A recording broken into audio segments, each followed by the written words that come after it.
Hello and welcome to the next episode of Cylinder Radio. I am your host, Will Roosh, and today I have on Eyal Rabinovitch.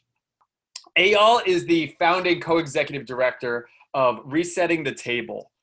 I asked him to come on this podcast because I went through some of the training of Resetting the Table that Eyal facilitated, and it's very much in my world of speaking across lines of ideological divides and things like that. Very like heterodox academy stuff, understanding Haidt's moral foundations and all of that kind of stuff. So going into it, I was like, okay, well, this is my world. I'm kind of know what I'm in for, and what his company does and his organization does is it's something where it's all about speaking across conflict. It's not just understanding it, but really helping people to feel seen in their perspectives and stuff like that. And, I love the quote, no one cares how much you know until they know how much you care. And that is something that really, I feel like, aligns with a lot of the stuff that Resetting the Table does. Eyal, thank you for coming on here. I really appreciate it. I think that what you do, as challenging as it might be to kind of talk about, where, we discussed a little bit before we started recording, that's one of those things you kind of have to go through. Like talking about Navy SEAL training is one thing, but like going through it's a whole different thing. I want to try, because I think that there are going to be benefits to understanding this process for everyone listening who is having trouble speaking across conflicts, speaking to people who think differently than themselves. So welcome. Tell us a little bit about your background, what kind of got you into this world and things like that. Well, thanks, Will, for having me and for doing this work with us and doing this work in general.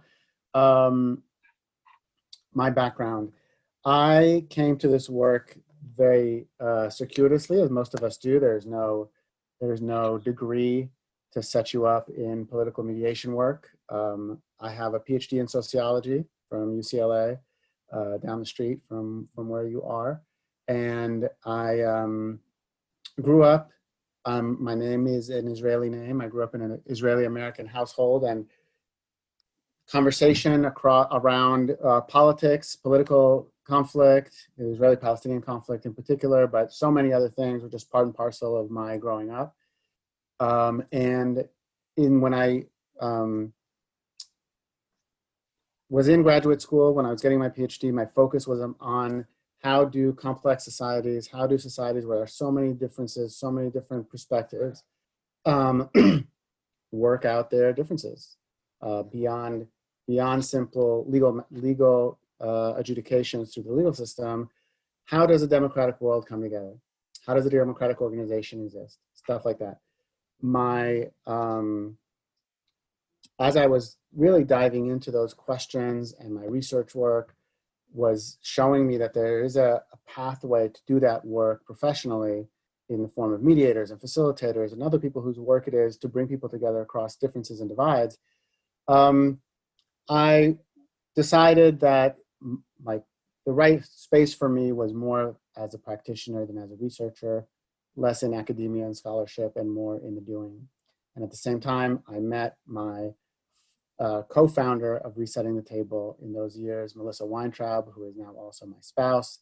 And she had been doing work exclusively on the Israeli-Palestinian conflict for 25 years or so. She created an organization called Encounter, which brings American Jewish leaders into the West Bank to interact with Palestinian life and Palestinian activists. And we began to do work in the American Jewish community focused on the Israeli-Palestinian conflict. That was back in around 2012 and 2013. Now, 2016 was, of course, a huge aha moment for all of us, at the degree to which, this has already been building in the United States for years, but the degree to which the polarization, the intensity, and the inability for us to be in productive conversation and communication across our political silos, our ideological divides, was really a crisis of its own in the United States. And we began to do more and more and more of our work focused on American political divides. And we saw, as elsewhere in the world, here in the United States, what was taking place is the inability for people to communicate across political divides was a crisis that fueled every other crisis. Mm. Because we have such a impoverished political public sphere, every other thing, you just referenced the Supreme Court, which of course is always polarizing, but every other thing that happens, from climate change to all other political issues, gets intensified because we don't communicate very well, and people are experiencing that in their families, and we're experiencing that at schools, that I know you work on.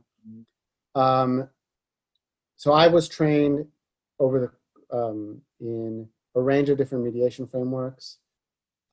Melissa is a rabbi, and she brings a whole long history of her own work and her own expertise to the field.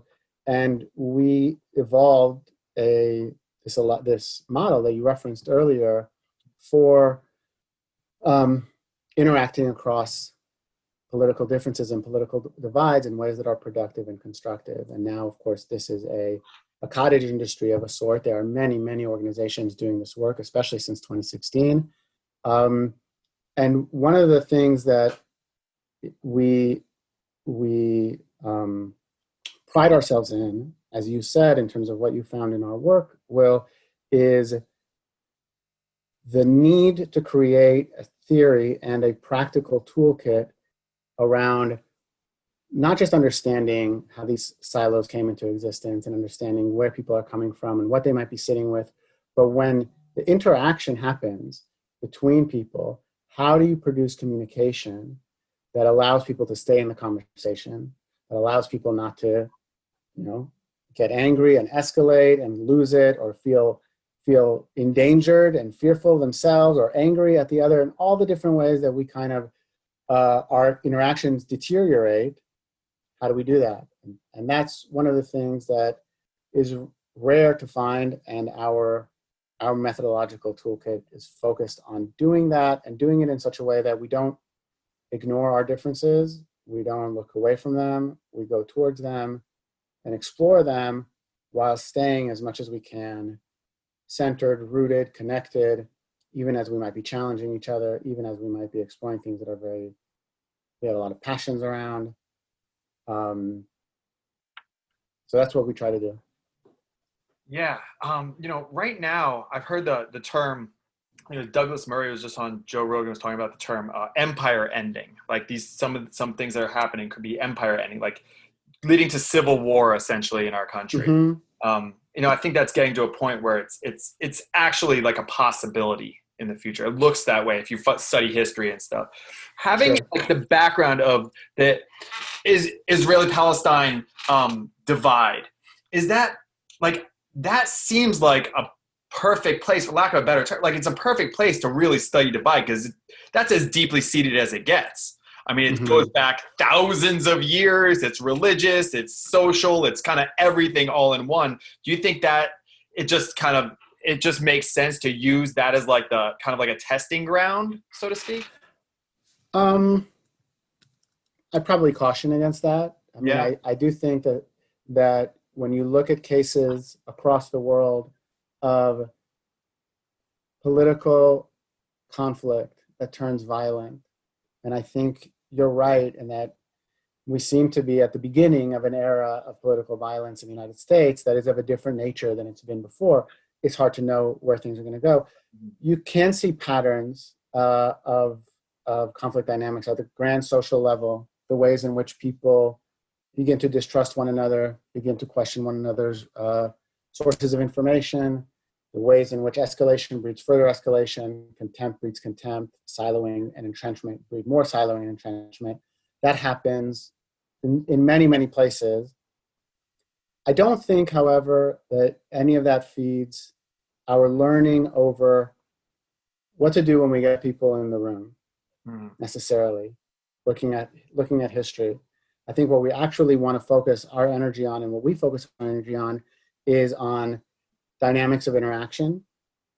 In terms of the methodology that you asked me about, dynamics of interaction, how and what can a third party do to support people to stay, we use the term stability, to support people to stay stable and receptive to one another, while being direct and looking at their differences directly. I do think that what you find in a lot of histories of conflict is that the more people have direct interaction, the more that direct interaction is produces connection, then the more that you have a likelihood for violence to be deterred when the differences arise and moments of escalation happen. There's a lot of research in this regard, looking at different parts of the world. And what we find is we're in a moment in the United States where if we don't look at our differences directly and we don't talk about them, and we don't talk about them productively, then it's harder to actually sustain and build relationship. If we avoid the reality of this moment of crisis and sort of the proverbial Thanksgiving dinner at a national level, if all we do is talk about sports and the weather, right, then every time there is the next escalation, we don't have a bedrock of connected communication and conversation on which to have faith that we're going to be able to stay in conversation, that we're going to be able to listen to one another, that we can talk and be heard and everything, and challenge one another, in fact, in a way that's going to be productive. Everything that we know is needed for a productive political conversation, we need to have the muscle in place of communicating about our differences so that moments of crisis don't turn into moments of violence. Yeah, and we avoid that so much, even more now with social media and echo chambers and so many news sources that you can get news that's just from one side of the political aisle and things like that. Where, before we weren't so, quote unquote plugged in, that we kind of had to interact with people that thought differently than us. But now you can really avoid that. And so, like you said, that muscle doesn't get worked. It becomes kind of atrophy. Would you say it's something like that?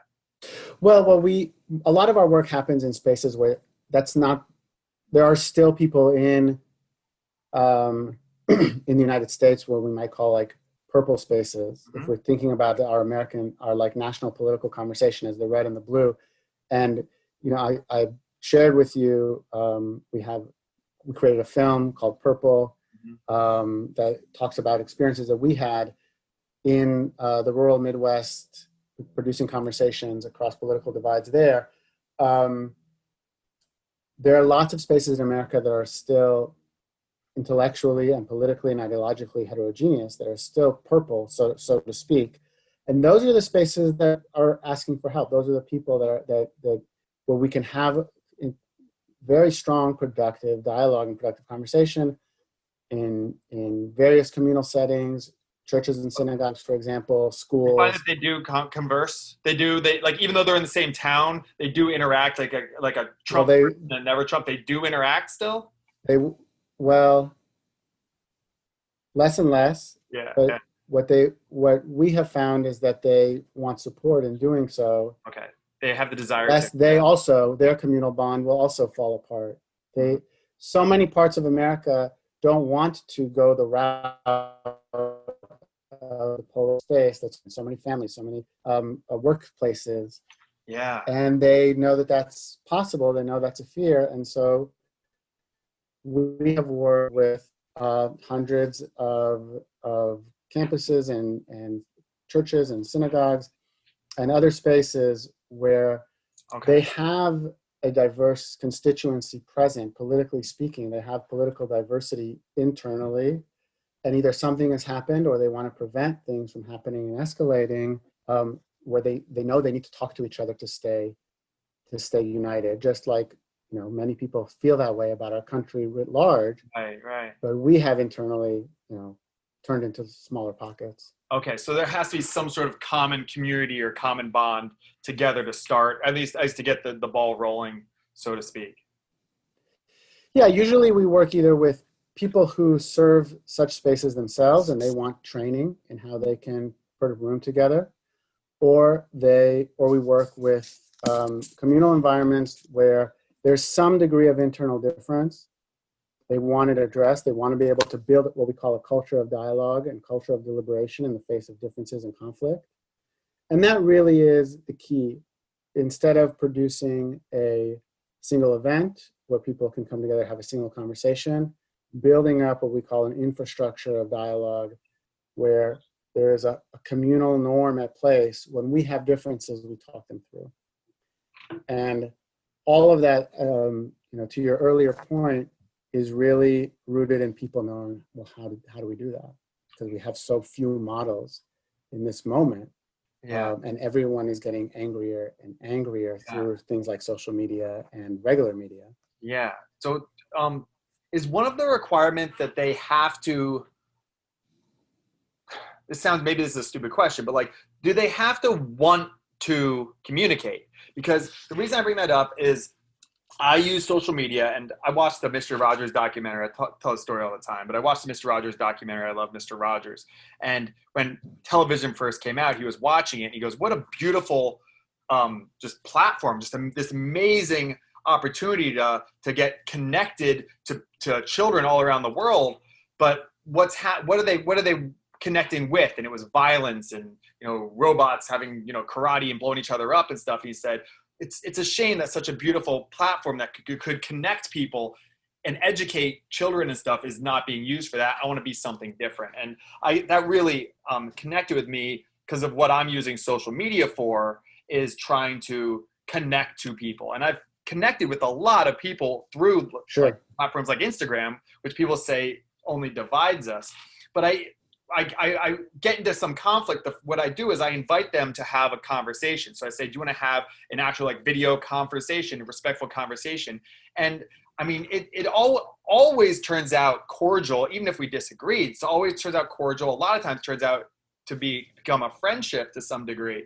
But that they have to be willing to sit down and have a conversation. And most people don't want to. So to even get the ball rolling with what you do, it requires them to desire that. And how do you spark that desire to even want to get out of their kind of headspace where they're just like in the echo chamber, in their silos?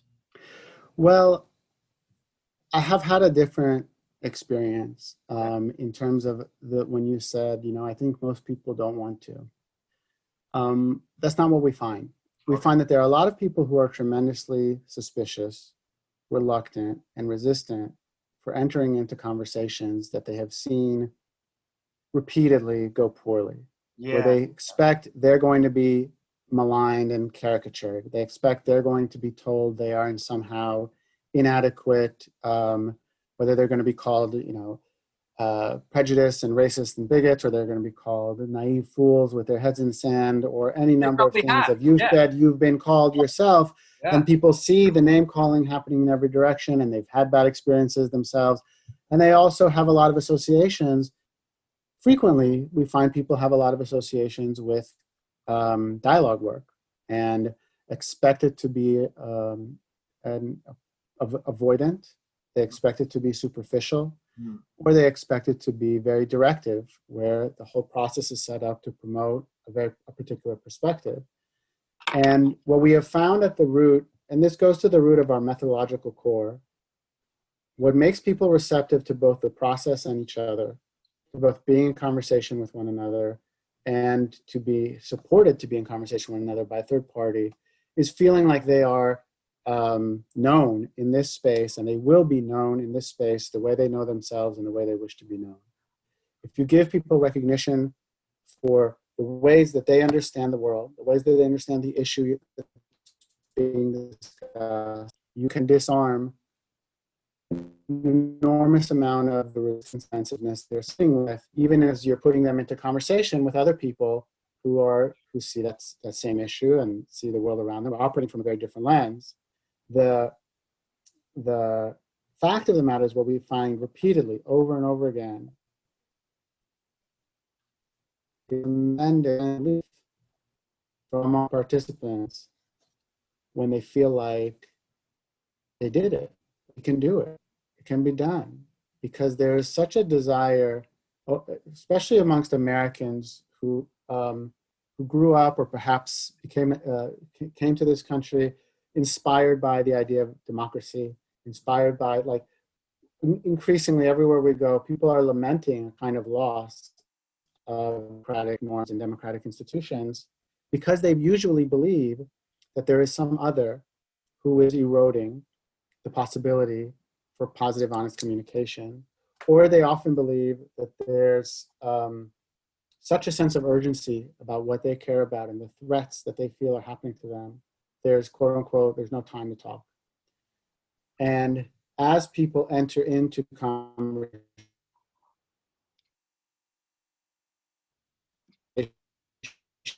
Oh, I think I lost you. formative process. It's not that, oh, sorry, let me go ahead and tell me where you were at. You hear me? Yeah, no, I got you now. Just the last thing. It was cutting in and out. I don't know. It might be my Wi-Fi. You hear me now? Sure. I don't know. Could certainly be me. I can hear you. Can you hear me? Yeah, I got you now. Yeah. There seems to be a delay. Is there still a delay? I don't know. Yeah, I mean now. Will? Yeah. No. Got me? I hear you. Okay, I hear you. Okay. I got it. Let me see if this helps anything. All right. Yeah, I can go back. I'll go back and edit that out. Yeah. Sure. Anyway, I'm not sure exactly where I was, but the bottom line is, I've seen over and over again at tables and people in conversation, or in rooms with people who call us up to ask for support. The thirst that people have for actually, doing our political differences well is very real and quite profound.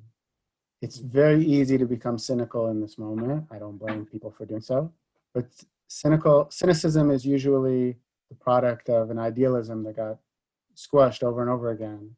Mm. And when you kind of invite people to a process, no matter how reluctant they are or resistant they may be, and they encounter, like you said, with the conversations that you have with people who call you up, they encounter people with different views and different perspectives, and they see that those views and perspectives aren't necessarily born of ignorance or evil, but they're born of a lot of different things. They're born of different experiences that people have had in their lives. They're born of different perspectives and analyses of what's going on in the world. Then there's a transformation over what we're all doing together in these conversations, and what do I want to do now? How do I want to see the world now when my person who I assumed was foolhardy or enemy, I see it somewhat differently? Yeah. Well, yeah, I mean, I've gotten into conversations where like someone might be like a black woman or something. She's like, people who look like you have not been very kind to people who look like me or me in my life. So, there's that hesitation when you say like, hey, let's just have a conversation. Like we've gone down those roads before, and then we were kind of duped into feeling foolish or being ridiculed or something like that. And it's just, it's just like, I mean, we're all like trying to get through life best we can. And so when those things happen, we start to react and we just put our guards up and put our walls up, and everyone has those. That makes a lot of sense. So part of what you do to get this kind of, to make sure that this stays productive and inches us closer together to one another is you need a third party there. That's what you do. It's that you need the mediation. You can't, this isn't something, I mean, it's something that you can do on your own, but your specific program is one where there is a third party kind of like a objective kind of facilitator, mediator that is a part of it. That's correct? Well, Resetting the Table runs a range of things. So Okay. amongst the things that we do is communication skills training, such that we give people a set of basic tools, basic modes of interaction that they can use to be in conversation with others as participants themselves. And usually slow down that interaction, slow down those conversations, use a series of different kinds of interventions or moves in the conversation to make it as productive as possible. A lot of that involves making sure that they and the person they're talking to is, as I said before, seen as they wish to be seen, so Yeah. that they sustain being willing to be receptive to each other. And there are times where that's a very hard thing to achieve. People can't do it on their own, or there's a history of distrust and crisis in place. And that's when a third party is really, really useful. And we have an extensive facilitation training program, a 6-month training intensive that we've run around the country, that helps people play that third party role. And that is designed to bring people into communication across their divides, addressing those divides, and as I've said before, getting them through. So yeah, oftentimes we can't, even it's much easier for me to be in a conversation at times when someone is supporting that process, supporting that conversation. But both things, not only do we do both things, we believe both things need to happen. So how do you, as someone who I really try to always like stay, objective and fair to whatever side. Obviously, I have the ideas that I support, or I'm not like a complete like relativist about everything. So there are things that I believe are right and wrong and things like that. But how do you, as a moderator, stay as neutral as possible? Because two people could be on different ends, and you have your own beliefs. So how do you, Eyal, stay like, okay, even though this person, according to my opinion, is very wrong-headed, and this person seems spot on, how do you not let that show? Because that would automatically, for lack of a better term, trigger that person to be like, oh, well, now the mediator is against me, and this person's against me, and now it's just, once again, people who think like me are wrong. You know what I mean? Like, how do you balance that? Sure. When we facilitate a conversation with a range of participants from different perspectives, the first thing that the facilitator needs to internalize and embrace is their role supporting communication between different participants. And supporting that communication, that role should be very clear to them. They know what kind of interventions they want to make. They know why they're making those interventions in the conversation. And those are all about keeping the participants clear in terms of what they're saying, what the other person is saying to them, ensuring that they've been heard correctly and accurately, naming the differences between them, a series of other clear objectives and goals that the facilitator has. In the conversation, that's the sole and unique purpose of the facilitator. They don't act as participant. They don't adjudicate between what's right and wrong. They don't come in to bring their views. All that whole internal monologue that a facilitator holds about their own assessment of what's going on and their own views. And if they were a participant, one of the things we train our facilitators to do, and one of the things that's, I think, essential to make this work possible, is to kind of turn down the volume on what you would say if you were a participant, and really focus on the role that you are there to play, which is to ensure, okay, Will is saying something to this other participant, and I need to make sure that when there are tensions and differences between what they're saying to each other, that they're named. If you are challenging the person you're talking to, we name that directly. If they want to respond to you, we name that directly. There's a series of different objectives and roles that you take on. And that can be hard for people to do.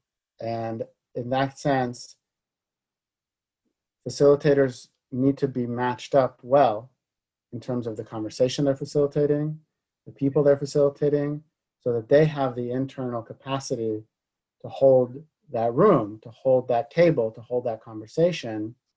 And so it's not like anyone at any point can play this function. It takes If you're going to help people be in conversation across their divides, you have to be able to be able to connect with a wide range of views with enough understanding and empathy that you can capture what other people are saying to the point where they would say, yes, that's exactly me. Yeah.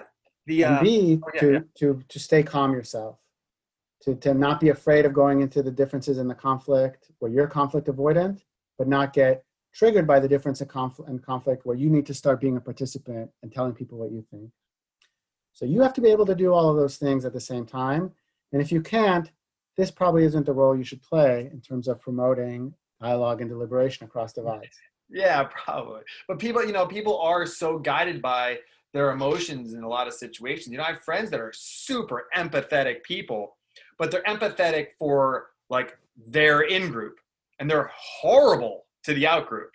Like it's so interesting. Like that's just I see that a lot. The right after I did the went through the training with you guys, I saw Candace Owens, who's like the black woman from Turning Point USA or whatever. She's like conservative. Mm-hmm. She, does like kind of controversial videos and stuff like that. But I saw her post something, and right away I thought, how does she? It's exactly what you guys pushed. Like, how does she wish to be seen? Mm-hmm. How does she wish to be seen? And I think that just like taking someone like her who is very polarizing, or someone even more so who's like the kind of biggest target for all this stuff would be like President Trump. How does President Trump wish to be seen? And then how, if we know that, then we can probably find a way to understand his actions a little bit better and maybe communicate with him better. I mean, that's that. So you have to how do you? So let me offer you a corrective here, Yeah, though. please.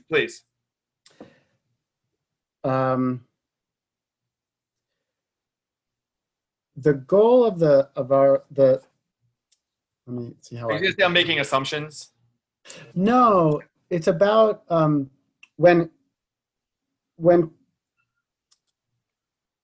we want to enable people to have what we call productive confrontation. Mm-hmm. So in your example of Candace Owen or any other example, Mm-hmm. we in as much as we want to have a facilitator who can empathize with this participant or that participant, it's not so that they can feel just that someone is with them or that we understand them and feel better about them. The goal isn't an emotional state of harmony or an emotional state of wellness. Okay. What we have, the sort of primary insight that we discover in the work, the goal around which all of the practical work revolves, is that when people feel like they're seen as they wish to be seen, they're known as they wish to be known, then they are receptive. That's what's going to make them more or less receptive to views or people that they might otherwise wish to dismiss. So I know you're a big follower of Jonathan Haidt, and a lot of the argument in Righteous Minds and from the whole school of psychology that he comes from is the powerful insight that's there is about confirmation bias. We have such a pull to accept that which we are already committed to and reject and push away that which challenges what we're already committed to. And so when new information comes up or a new person comes across our way, if they confirm what we already like and want and are morally committed to, we're going to be drawn to it. And if they challenge that, we're going to reject it. And so what does that mean? It means that we operate in the world and listen to other people in the world from a very rigid place. We're either drawn to it or we want it or we want to push it away, depending on whether or not it confirms what we're already committed to. The crux of doing this work, the crux of enabling people to have these kinds of hard conversations is shifting them from that rigid place to a place where they might be receptive to people or ideas that they otherwise would intuitively want to push away and reject. And that's like overcoming confirmation bias, overcoming the logic of the motivated reasoning that people usually sit with. So how do you do that? How do you overcome? This is like our $1,000,000 question. Yeah. How do you overcome confirmation bias?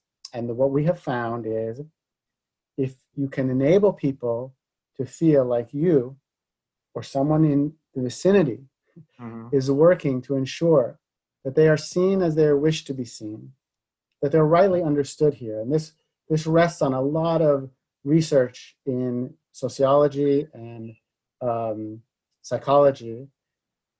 They become more receptive and more at ease. Imagine hanging out with a close friend or a family member, someone who's known you your whole life. Mm-hmm. You're comfortable with them because they get you. They know you. Yeah. And when you're with people who you feel like they don't get me, they don't know me, there's an edge to that. That edge is that closed offness that we want to disarm. The only way we can do that is by showing people, I get you on your own terms. I see you as you wish to be seen. And we offer people in our practical work, you offer someone a reflection, like a mirroring or reflection. These are common terms in psychology. But not just any old reflection. You want to get to such a high level of accuracy and of sort of connectedness that the person you're talking to says, yes, you got me exactly as I understand myself. You see exactly what I'm trying to say. We call that hitting the bullseye. Yeah. And when you hit the bullseye, you makes people seen as they wish to be seen, feel seen as they wish to be seen. They become their most receptive self. And that allows you to then say, okay, well, I have a challenge for you. Or I want to push back against what you said. Or what do you think about this or that? You can open up a line of challenge, even of a kind of interrogation that becomes possible in confrontation, that becomes possible because people are now ready to take you in because you at least get them. And so what happens when that's our ultimate goal is to get people to have those kinds of confrontations. Okay, so now you talk to someone who posts on social media and they get all this pushback and people troll them and all the ugly stuff that happens online. What's going on there is there's no proof takes place along the way that you understand me and I understand you. Right. It's very easy to dismiss someone's challenge when you think they don't even know what they're talking about. They don't hear what I had to say. They're distorting me. Yeah. So I don't care what they have to say. But if I can show you that I'm not distorting you, I'm not caricaturing you, I totally understand you, how you see it, why you see it that way, then all of a sudden you can be receptive and take me seriously. And that gives me room to confront you. That gives you room to confront me back. So we want to, at every point along the way, we call this demonstrating understanding. We prove to each other that we understand one another along the way. That's part of how we slow down the conversation. That's what makes productive confrontation possible. There are then other rules for how to do that. But the first step is get to the point where we're overcoming that kind of defensive stance and that confirmation bias thinking that says, oh, you don't agree with me, therefore you're a threat, I'm going to figure out a way to push you away. We disarm that, then there's a whole range of possibilities that all of a sudden are opened up. Yeah, because it makes people feel vulnerable. I mean, people have their walls up for a reason, and so part of this process seems like it's to make that vulnerability a little bit less, because people are going to feel vulnerable to share themselves. But if they make it about I just want to be understood, and when you go until you feel understood, you don't move forward until you feel understood with any kind of complex issues. The number one thing is helping people to be seen the way they wish to be seen and things like that. So, but it's just a tough thing because we all do have these walls up for legitimate reasons. Sure. So to go through that is just like kind of, it seems like it's like the first step that's really needed to get to that. And what would be like the best way to kind of get this kind of started, or start to see like, okay, well, this is something that's needed for us. This is something that, because I guess I try and promote to people things like, have genuine curiosity about other people and intellectual humility and grace and all that kind of stuff. But saying that is so easy, and then as soon as you're entrenched in it, it goes out the window. Hmm. So how do you start with this process? Like, I mean, do people, you work with businesses, you work with schools and things like that. What would you say would be like a place where people could start to say like, all right, we're going to give this a try. Are there like any like warning signs that's like, is it typically like one thing happens and they go, okay, that's the straw that broke the camel's back? Start to see these signs to say, all right, we need to bring in, call the Ghostbusters, bring in a professional like you to kind of come in and facilitate this. I think everyone could use this. I mean, I just don't think there's any harm in helping to see, your fellow man in the ways that they wish to be seen. I think it's all good. But is there a place where you feel like this is like a place where people could identify like, all right, this is needed here? Do you get that a lot? Is that like a Um, I don't actually have a great answer to that question. yeah, it's I think I'm not like clear, but the um, the need is the need in terms of the world we're living in is manifest. It's just obvious. It's ubiquitous. Now, what obviously about a given everybody, institution, a given yeah. space? Well, um, Or people just thinking they're wrong, I'm right. Like that's like at what point are they? usually, Yeah. usually people like the people that we work with the most. Well, let me say a couple of things here. Okay. First, the people that we work with the most are people who are not sitting inside and entrenched, they're wrong, I'm right view in terms of the conveners, the people who are convening the conversations. Otherwise, they would be taking, their goal wouldn't be to produce a culture of dialogue and deliberation, usually.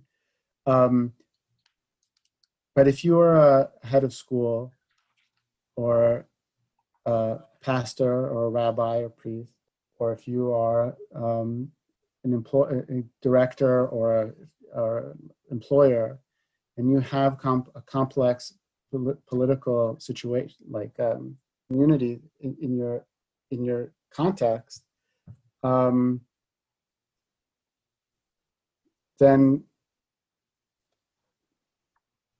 I'm not sure what there's no trigger that was going to let you know, okay, this is what I need and this is what I'm seeking. But let me just say, I want to pivot to say something slightly different. And I actually like a lot of this whole thing is not necessarily what I would want you to. I want to instead of talking in this generality, what I want to talk about is okay. So one of the things that we found is we made our work initially based on face-to-face interaction. Mhm. Now we do a lot of training, how to facilitate these kinds of conversations, the kind of skills that are needed. And to your point earlier, telling people the dispositions they need, like be humble and ask questions of curiosity, even though asking questions is a practical thing, dispositions are not exactly practical. They don't tell people, well, what do you do? And once you've been curious, what do you do? The thing that's missing for most people is, what do I do with our disagreement? Like, I think they're wrong, and I think or I want them to see something different, or whatever. Like, when you're dealing with differences, that's what people need guidance with. And it's less about having the right state of mind and knowing concrete skill set of, okay, you're over there, or this is what you've just said, and I don't like a lot of what you just said. Now, what do I do with that? There's like concrete step-by-step directions that people could utilize of what to do in those moments, and if not, support for that. Unfortunately, at the scale of what we're dealing with in the United States is so large we don't, we're not going to be able to build face-to-face communication or facilitate enough face-to-face conversations to transform our current direction of the country in terms of its polarization and toxic politics. For that reason, that's one of the reasons that we made Purple, the documentary that we made, Yeah. because we wanted to give people a model and also a kind of proxy journey of what happens when people come into conversation across political divides. Because the scale is so big that it's going to be hard to work with enough people to make systemic change. So to scale up, we, and I think there are others in our field who are trying to make more and more films. We have worked with journalists who are the people who are making a lot of the national conversation, kind of structuring the national conversation to internalize a lens or a disposition that's more of a facilitator than someone who is narrating what's happening in front of them, but facilitating understandings of different perspectives and different points of view, almost like a cultural translator. And so one of the things we're thinking about more and more is scaling our ability to reach larger and larger numbers of people. So there's a both and here. I think there are a lot of leaders in the United States and a lot of communal leaders across the country who want, need, and should get facilitation skills training, the kind of training I'm talking about, or communication skills training. Yeah. And, the things like the film, things like Purple,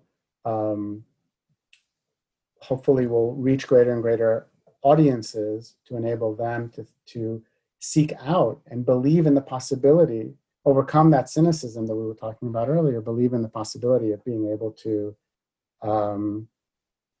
have it be intrigued and interested in listening to people who have perspectives different than their own. Absolutely. Yeah, and I'll tag Purple the link in the show notes.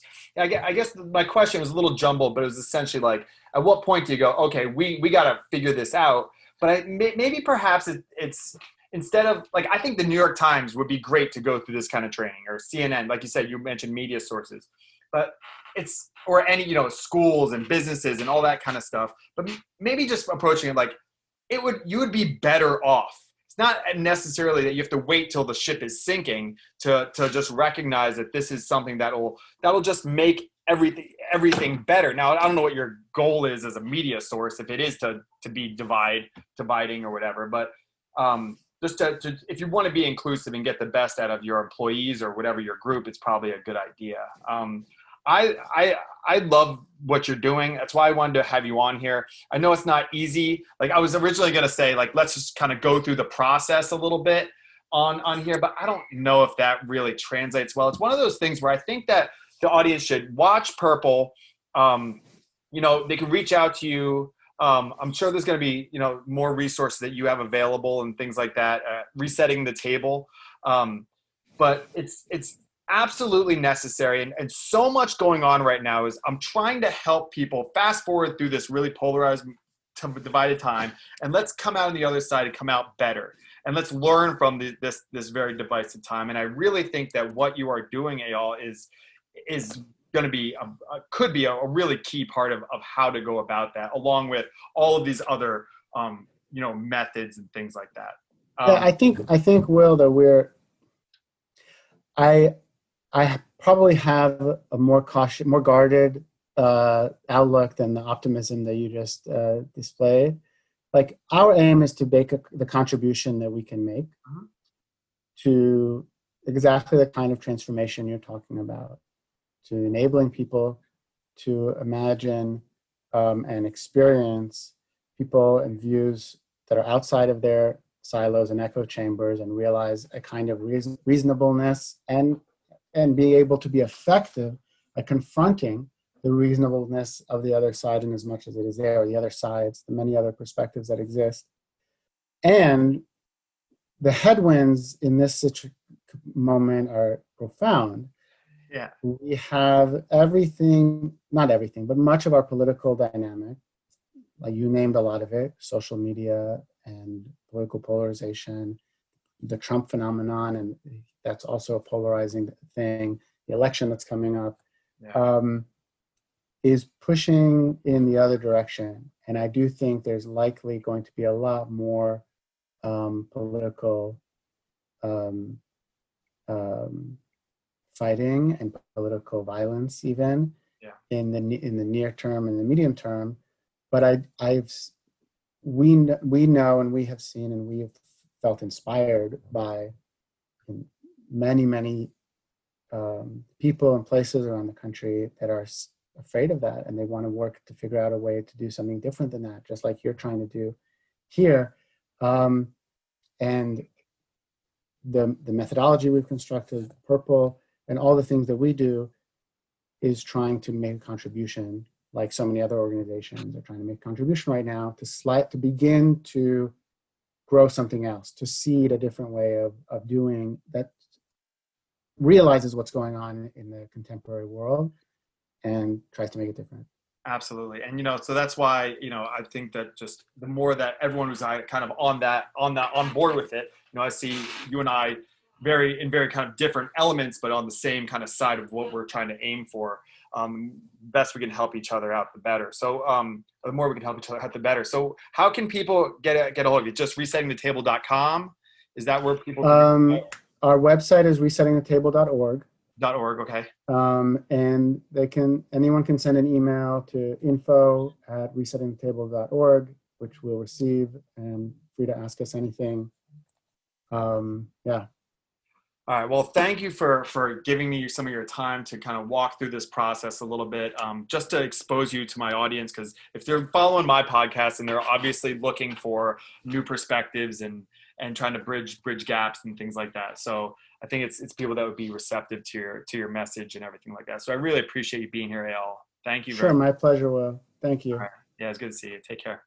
Okay.